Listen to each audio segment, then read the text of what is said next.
Allô, bienvenue à Crime de Bin, votre podcast de true crime québécois et canadien. Préféré. Ici Hélène. Et Mélanie. Allô. Allô. Je bug à chaque fois. Mais j'ai toujours l'impression de te dire Hélène et Mélanie. Ça fait longtemps que je te le laisse le dire. C'est vrai? Je réalise pas à chaque fois. Okay. Désolée. On est toujours aussi bonnes pour nos intros. Dans nos podcasts. Ouais. Bon, moi, on dit bienvenue. Oui. Je pense que les gens maintenant, aiment il est intégré, là. Je l'oublie plus. Le son, il est tellement crisp, on dirait que je m'entends. Trop intense. On a trop des bons micros. Oui, des bons écouteurs. Et là là. On a une nouvelle cette semaine. Ben oui. Probablement, la majorité des gens ont vu.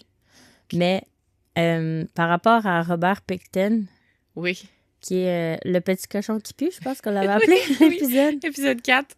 4? Ouais. Crime, ça fait longtemps. Ouais, c'est le deuxième cas que toi, t'as fait. Ouais. C'est honnêtement je pense que c'est dans mon top 3 des cas qui m'a le plus marqué dans tout ce qu'on a fait. C'est vraiment une des pires histoires canadiennes. Là. C'est horrible. Ouais. Si vous l'avez pas écouté, gars il tue des gens, il nourrit à ses cochons. Non, t'as dit le punch. Oups. J'aurais dit pas dit? J'aurais-tu pas dit? J'aurais dit coupe cette partie-là. Ouais. OK. Donc, si vous l'avez pas écouté, allez l'écouter. C'est honnêtement mon top 3, je pense. Avec les Butterbox Babies. Ah ouais. Je sais pas ce serait quoi, là. Mon top 2 de bord. Des pires histoires. Bref, Hélène, tu nous dis-tu le update? Ben, c'est ça, dans le fond. Il a été transféré cette année d'une prison de Colombie-Britannique jusqu'à Port-Cartier, au Québec, sur la Côte-Nord. Apparemment pour sa sécurité, mais ça s'est pas bien passé de ce côté-là. Parce que vraiment pas bien. pendant une bagarre, il a reçu un manche à balai. Il s'est fait empaler par un manche à balai. Dans le visage. Donc, dans le fond, le manche, il est rentré de la joue droite, il est passé par le nez et il s'est rendu jusqu'au cerveau à 3 à 5 cm de profond. Et l'autre détenu lui a bien ramoné ça avant de le relâcher. Donc, il y a du va-et-vient dans le cerveau. Dans le cerveau avec un manche à balai. Donc, il a été amené à l'hôpital par la suite, puis pour l'instant, il est dans le coma, puis on ne sait pas s'il va survivre. Mais il y a des bonnes chances qu'il meure de ses blessures. Là. C'est vraiment des grosses blessures. C'est énorme. Attention, il y aura divulgateurs. Il est mort. Fin des divulgateurs. J'ai mal au cœur. Ouais, c'est dégueulasse. Genre, le gars, c'est un personnage horrible, on s'entend. Il a tué genre... souhaite quand même pas ça à personne. 49 femmes. Mais on lui souhaite quand même pas qu'il se fasse... Ben, c'est pas moi qui vais le pleurer, mettons. Non, je le pleurerai pas, mais calé. Mais non, mais ouais, c'est pas doux, là. C'est pas doux. C'est pas doux. Citation à Hélène. C'est pas doux. C'est pas doux. Donc, ouais, tout le monde nous a écrit pour nous dire ça. Oui. C'est horrible. Ça, c'était le potin. Oui. Et la deuxième chose, le coin Mel, t'avais raison. Le coin Mel. La section Mel, t'avais raison. On peut s'en faire une rubrique, s'il vous plaît? Oui, c'est ça. Ah oui, la rubrique, c'est bon. Ça. La rubrique Mel avait raison. Fait que 25 ans... la prison à vie, c'est la prison à vie, gang. Oui, prison à vie, c'est prison à vie. Donc, c'est comme prison à perpétuité. Puis après 25 ans, là, t'as une chance de sortir. Moi, je résume ça quand... Ben, pour ceux qui n'ont pas suivi, dans le dernier épisode, on a eu un débat parce qu'Hélène, elle me dit que prison à vie, c'est 25 ans. Moi, je pensais que c'était 25 ans. Puis là, elle me shamait un peu parce qu'elle disait que ça faisait genre 85 épisodes, même quasiment 100 avec les bonus qu'on fait, puis c'était moi qui n'avais pas loadé. C'est toi qui n'avais pas loadé. C'est moi qui n'avais pas loadé. Bon. Fait que là, Mel, je te dois un pichet de sangria quand tu vas être capable de boire. Arc, le pichet de sangria... Ouais, pas sober, voyons. Arc, ouais. Mocktail, genre, sans alcool. Non, c'est juste du jus. Ben, ça serait du Sprite. Avec genre jus d'orange. Ouais. Non, quand tu vas pouvoir boire. OK, je te promets ça. Tout le monde, vous êtes témoins? Ouais. Hélène a me donné un pichet de sangria au mois de novembre. On s'en reparle dans 5 mois. Il y a des gens qui nous avaient écrit par rapport à ça. Merci à tout le monde qui nous a écrit pour nous expliquer. Il y a 2 personnes en particulier qui nous ont écrit par rapport à ça. Là, des fois, vous avez des noms bizarres sur Instagram ou sur Facebook, OK? C'est Al. Bref, elle va plein d'histoires quand même. Elle écrit « Allô les filles, pour votre info, il n'y a pas de libération conditionnelle automatique après 25 ans lorsqu'on écope d'une peine de détention à vie.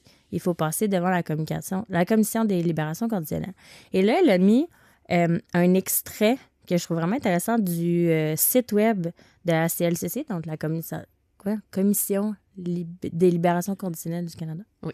Et ça se lit comme si « Ce n'est pas parce qu'un délinquant est admissible à la libération conditionnelle qu'elle lui sera nécessairement accordée. En fait, la CLCC refuse la libération conditionnelle totale à environ 7 délinquants sur 10 lors d'un premier examen de leur cas en vue d'une libération conditionnelle. » C'est quand même beaucoup. Quand même, oui, c'est sur 10. Ben, total. Ça veut dire que, Ouais. tu sais, des partiels, ça doit être... Il doit y en avoir plus. Mais quand même, c'est beaucoup de refus.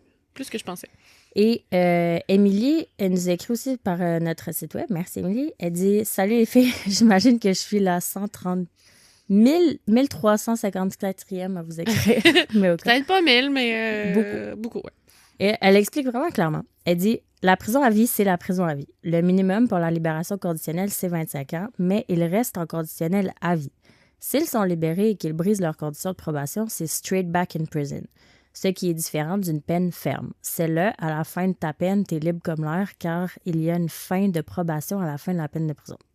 C'est une des raisons, en fait, pour laquelle les meurtriers ont les plus faibles taux de récidive parmi les criminels libérés. Ils sont libérés seulement s'ils ne représentent aucun risque pour la société et pas à cause d'une fin de sentence.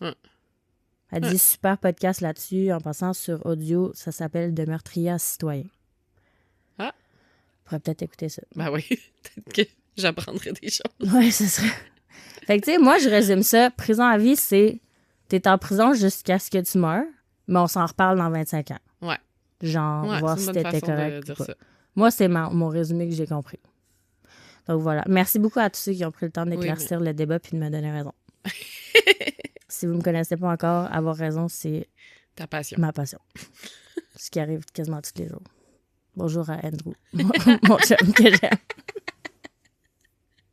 Des fois, je le regarde, je dis, can I say it now? Told you. J'ai toujours raison. Bon. Tu peux me le dire, Mel. Je te l'avais dit. Je peux-tu faire un petit shout-out? Ouais. Juste un. Ouais, un shout-out, OK. Il y a vos mots du nom sur Instagram. Lolim. Lolim. Lolim sur Instagram. Elle dit « Je souhaite faire un coucou à ma cousine Jessica. Elle fait de la pose de cils et vous écoute en travaillant au salon La beauté de l'esthétique à Longueuil. Ah. » C'est mon hood. Oui. Et j'avais pas le choix de le dire. Allô, cousine de Lolim. Elle n'a pas dit ton nom. Fait que voilà. Elle va se reconnaître. Elle va se reconnaître. Fait que t'as une histoire pour nous? J'ai une histoire pour vous. Ça va être comme pas une partie de 2. Ça va être le mois de juin, ça va être un spécial La Chute. Oh. OK. Il y a 2 tragédies qui sont arrivées à La Chute quand même récemment, dans les comme 5 dernières années. Je vais vous raconter un cas aujourd'hui, puis l'autre dans 2 semaines. Donc, ce cas-là m'a été suggéré par 2 personnes, Eliane Morancy et Kélan. Désolée si je Kéliane? Non, il n'y a pas de I. Ah, OK. Kélan Boissonneau. Et Kélan, c'est elle qui m'a suggéré les 2 cas parce que je connaissais pas le deuxième. Donc, voilà. Merci beaucoup, les filles, de l'avoir suggéré. Donc, aujourd'hui, je vous raconte... Ben, vous savez déjà, les gens, ils cliquent sur le titre. Comme si vous saviez pas, genre. Mais des fois, je donne des Drum titres roll. qui sont moins clairs. Ça dépend de mon genre inspiration. Le petit cochon qui pue. Ouais, c'est ça. Mon préf à date, je pense, c'est du sirop et des hommes. Ouais, c'était bon, ça. C'était bon, ça. Je pense que c'est Anthony qui l'avait trouvé. Oh. Anthony, il est bon en jeu de mots. Ben oui. Quand j'ai besoin d'un jeu de sa mots, passion, la langue française. Oui. On parle de notre ingénieur de son / conjoint d'Hélène.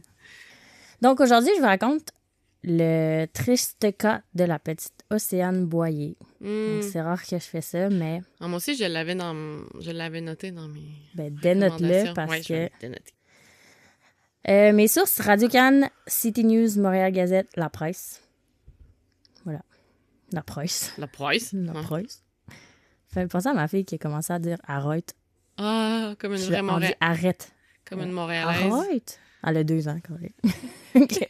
Comme ma fille qui dit « Ouais Ouais. Ah oui, ». À 2 ans aussi. Angela qui dit « ouais ». Faut qu'on l'enregistre. Ouais.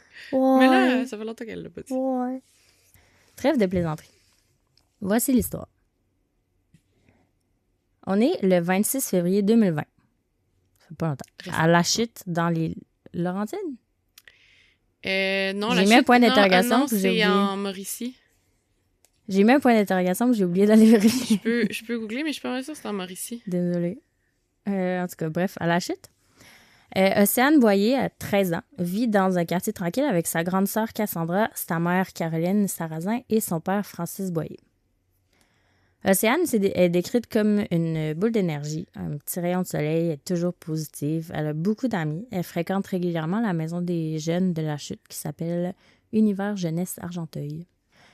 Donc, ce matin-là, du 26 février 2020, Océane quitte la maison à pied pour se rendre à son école, l'école polyvalente La Vigne de la commission scolaire de la Rivière du Nord, sur l'avenue Argenteuil à La Chute. En marchant comme à l'habitude, Océane croise un homme qu'elle connaît vraiment bien, François Sénécal. François, ou plutôt mon oncle François, comme on l'appelle, c'est un très bon ami de la famille Boyer. Il est âgé de 51 ans et il connaît Océane depuis sa naissance. C'est un ami des parents depuis plus de 20 ans. Il a lui-même 2 enfants. Il y a un garçon dont on ne connaît pas le nom et une fille du nom d'Alexandra. François est aussi marié depuis 14 ans à Marianne Latreille, qui est présentement enceinte de leur 3e enfant. Ben, présentement, en 2020. J'imagine qu'elle a accouché. J'y souhaite. Donc, aux yeux des Sénécals, Océane a fait partie intégrante de la famille. Mm-hmm. François et Océane sont très proches. Puisqu'il la considère comme sa propre fille, François a l'habitude de gâter la petite fille. Ben, la petite fille, 13 ans, l'adolescente. Il achète des vêtements à la rentrée scolaire. Il donne souvent de l'argent de poche puis toutes sortes d'autres cadeaux. Il va aussi... Océane va aussi régulièrement se baigner dans leur piscine chez les Sénécals, surtout pendant l'été 2019, donc l'été avant. François, on dit qu'il la protège comme il protège ses propres enfants. C'est comme vraiment un instinct protecteur envers Océane. Sur son trajet vers l'école, le matin du 26 février 2020, Océane est contente quand même de croiser mon oncle François.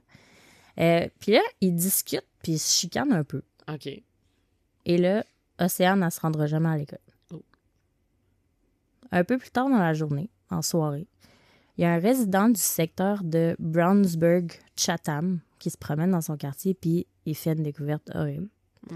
Il aperçoit dans le banc de neige sur le bord de la route le corps ensanglanté d'une jeune fille sans pantalon. Oh. Il appelle la police automatiquement. Ouais. Il y a une ambulance qui arrive sur les lieux quelques minutes plus tard. C'est le technicien ambulancier Mario Baudin et sa coéquipière qui font la triste découverte du corps de la petite Océane, laissée pour morte dans la neige. Mario Baudin s'approche, puis il constate que l'adolescente a le visage tuméfié, mais, à sa grande surprise, elle respire encore. Elle a des grosses blessures à la tête, tellement profondes qu'on peut voir ses matières cérébrales. Arc. Yep. La petite, elle s'accroche quand même à la vie. Selon les observations de Mario Baudin et de sa coéquipière, toutes les marques de violence sont concentrées seulement sur le crâne de la victime. Donc, elle n'a rien d'autre sur le corps. OK. Mario Baudin, il dira plus tard en entrevue, et je cite, « Je ne peux pas oublier ça malgré mes 42 ans de métier. J'ai 2 filles, je ne peux pas oublier ça. Des agressions, j'en ai vu plusieurs, mais de cette violence-là. Laisser des corps des victimes de cette façon-là, j'en ai vu plusieurs, mais ils n'étaient pas laissés sur le bord du chemin comme ça. » Puis une petite fille de 13 ans. Donc, malheureusement, Océane Boyer finit par succomber à ses blessures trop importantes et décède le jour même.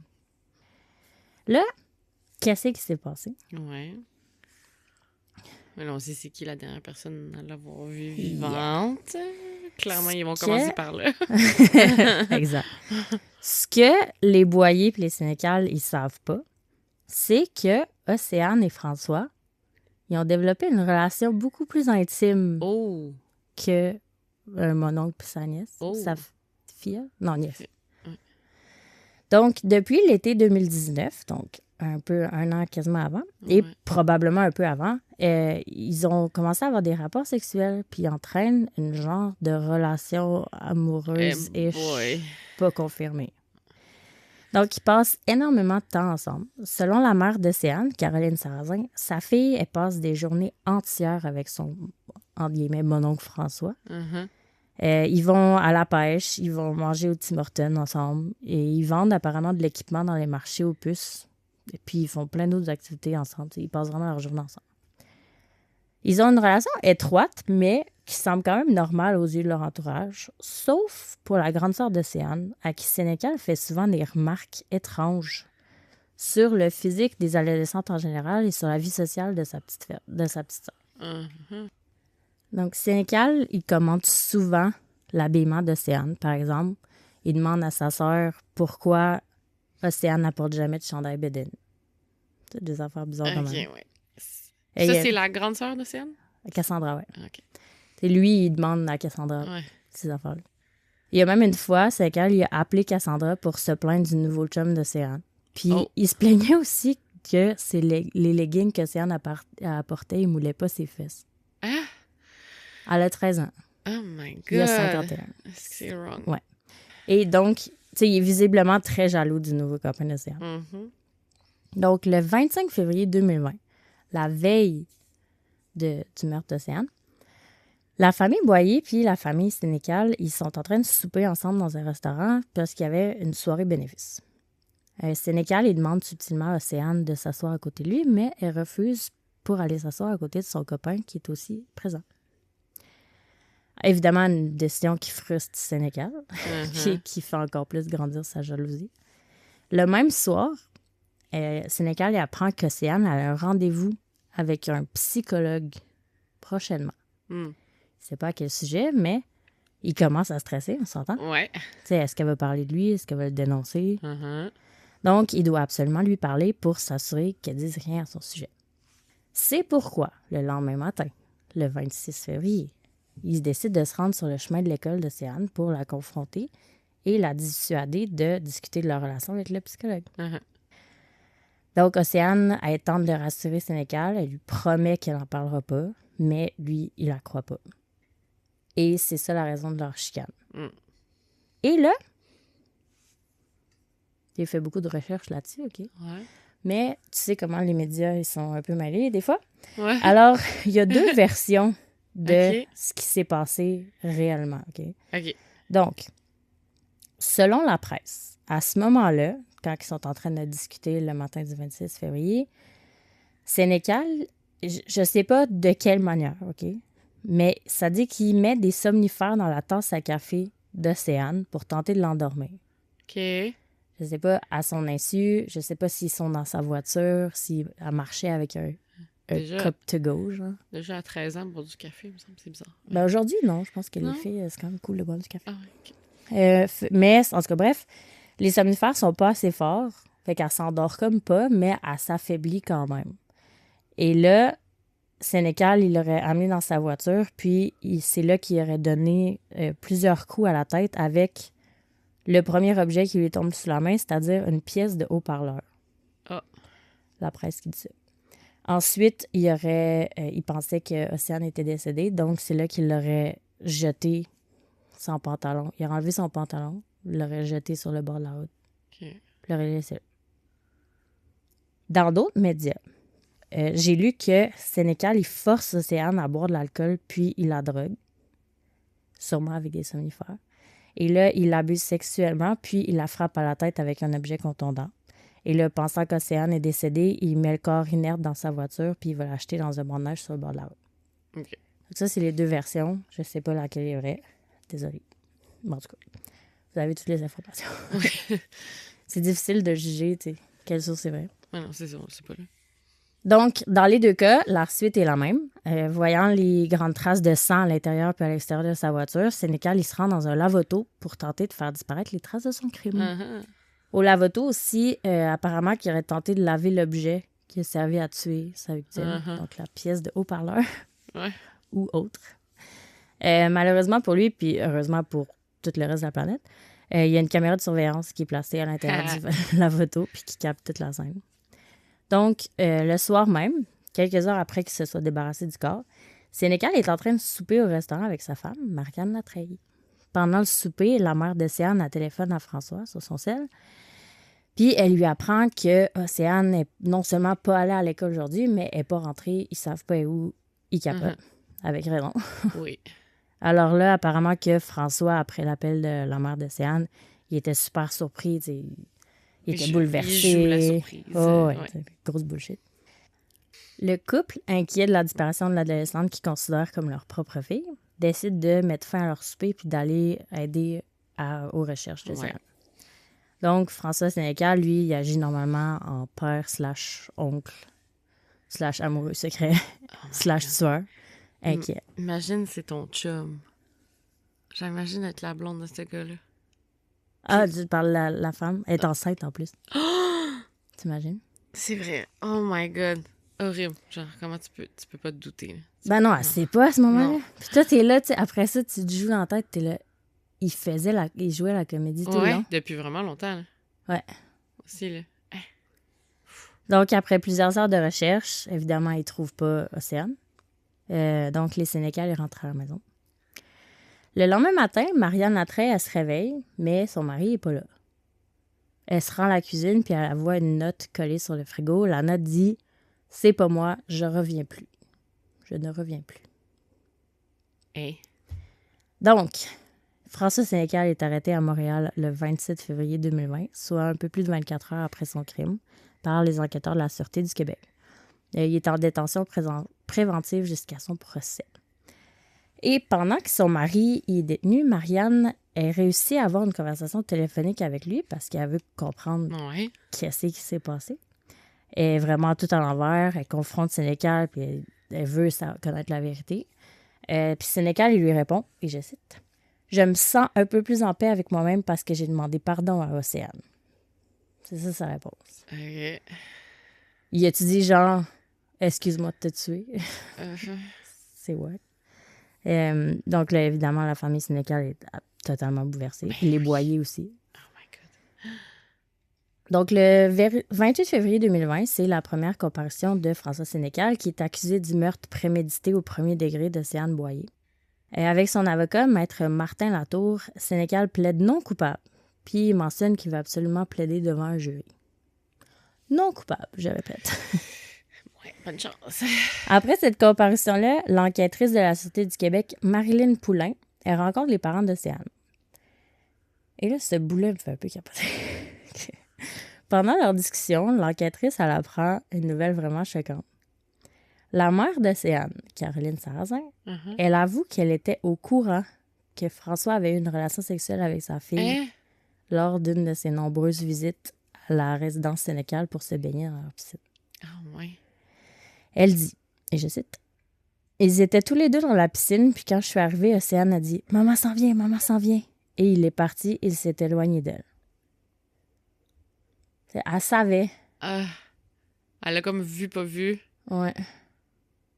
Puis dans l'article, ça disait que, faute de preuves, ils en ont juste jamais discuté. Parce qu'elle a pas vu. Elle a pas essayé d'en parler, dans le fond, à Océane. Mais tu sais, si tu as un réflexe de mère d'essayer de te mettre un peu la tête dans le sable et de dire, ben non, c'est sûr, c'est pas ça. Ouais, c'est sûr qu'il y a une grosse partie de ça, là. Genre, c'est sûr que oui. C'est comme, je blâme ça peut pas être 0. Non. Comme, mais c'est ça, comment tu sais pas comment tu vas réagir, comment tu gères ça, C'est capoté, hein? Et... Bref, ça m'a bouleversée quand j'ai vu ça. Oh my God. Mais c'est sûr qu'après ça, à chaque fois qu'elle allait chez lui, elle devait être comme... Ouais, t'as comme toujours un petit doute. Ouais. Puis tu sais, ils passent vraiment beaucoup de temps ensemble. Ouais. C'est arrivé l'été 2019. Puis son meurtre est arrivé en février. Ouais, ça a duré longtemps, là. Ouais. Donc, à ce moment-là, dans l'enquête, la relation intime entre Océane et Sénécal n'est pas encore connue. Fait que l'enquêtrice qui apprend ça, elle fait comme « Wow! » Il y a plus que ce qu'on pensait, tu sais. Donc, la deuxième comparution de Sénécal a lieu le mercredi 4 mars 2020 devant un tribunal. À cette étape-là, on attend encore les résultats de plusieurs expertises, dont ceux des tests d'ADN. C'est les tests qui permettront de déterminer si Océane a bien été agressée sexuellement avant d'être sauvagement tuée. Et là, ce qui est weird, ce qui est bizarre, c'est que je le sais pas à ce jour pourquoi elle avait pas de pantalon. Est-ce qu'il l'a agressée sexuellement avant? Mais en même temps, c'était peut-être consentant, tu sais. Ouais. Ou t'es dans un... En voulant faire passer ça sur, mettons, le dos d'un maniaque sexuel autre. Tu sais, il a fait comme s'il y avait une agression sexuelle, fait qu'il a enlevé les pantalons. T'sais, ça pourrait être ça aussi. Ça pourrait être une théorie. Ouais. On a déjà vu ça. Ouais. Donc, je sais pas si l'information est juste pas divulguée au public, mais c'est pas... Je le sais pas. Il a pas été accusé d'agression sexuelle? Non. Peut-être juste de meurtre. Peut-être qu'il n'y avait pas de traces, parce que peut-être que s'il y avait trouvé des traces, d'après moi, il n'y avait pas de l'accuser. traces. Ouais. Mais pourquoi il a enlevé ses pantalons? À part pour la raison que tu viens de donner. Ouais, subterfuge.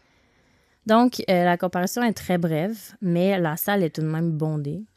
Sénécal, il est présent, mais il jette aucun regard à ses proches ni à la famille de la victime. Il est très gêné. Pendant ce temps-là, le vendredi 6 mars 2020, les funérailles et l'enterrement de la petite Océane Boyer ont eu lieu dans une église à La Chute. La tragédie a tellement bouleversé tous les membres de la communauté, Évidemment, c'est pas... La Chute, c'est pas très, très grand. Des centaines de personnes se déplacent en l'honneur de l'adolescente. Les 700 places assises dans l'église sont combles. Fait qu'il y a plein de gens qui sont debout à l'arrière pour assister à la cérémonie. T'sais, ça fait beaucoup de monde. Parmi la foule, il y a la famille d'Océane, ses nombreux amis accompagnés de leurs parents, les membres de la famille sénégale qui ont été invités aussi. C'est pas leur faute, là. Qu'est-ce qui s'est passé? Ouais.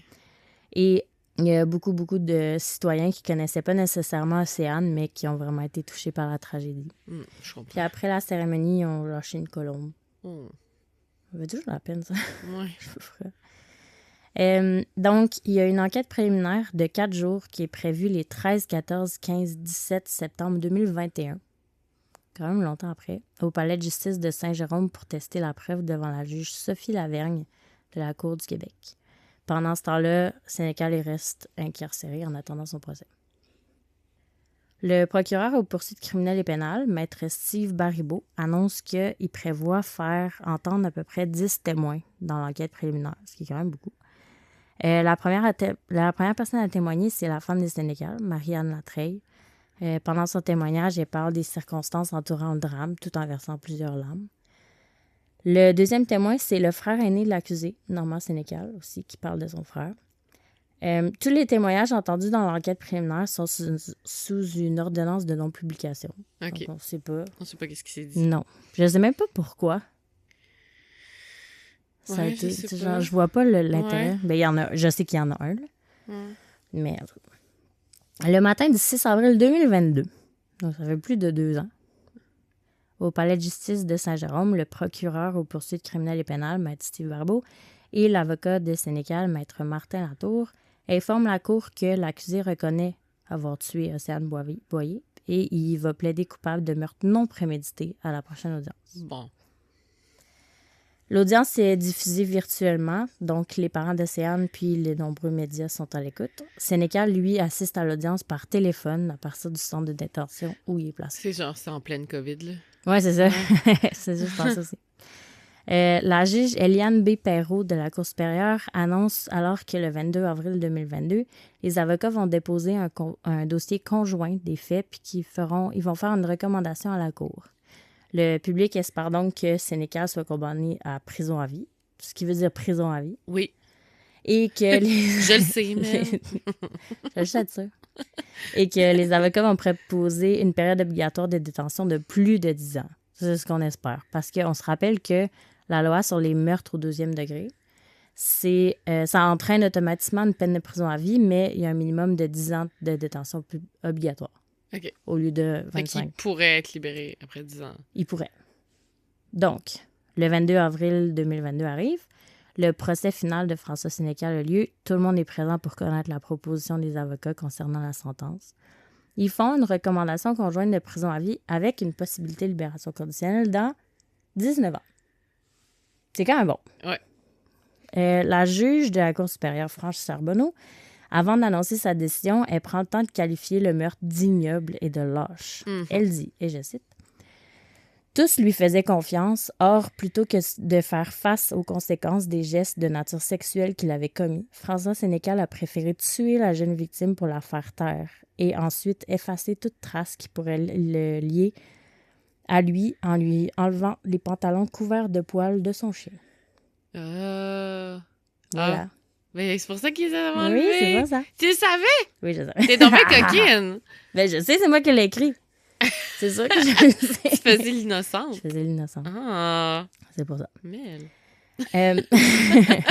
Ben, je sais quand même. Fallait que je laisse un peu de suspense. Mais oui, non, mais t'as pas fait ça, tu m'as berné complètement. Donc, non, il n'y a pas eu d'agression sexuelle. OK. Elle accepte donc la recommandation des avocats. Sénécal, il décide de prendre la parole.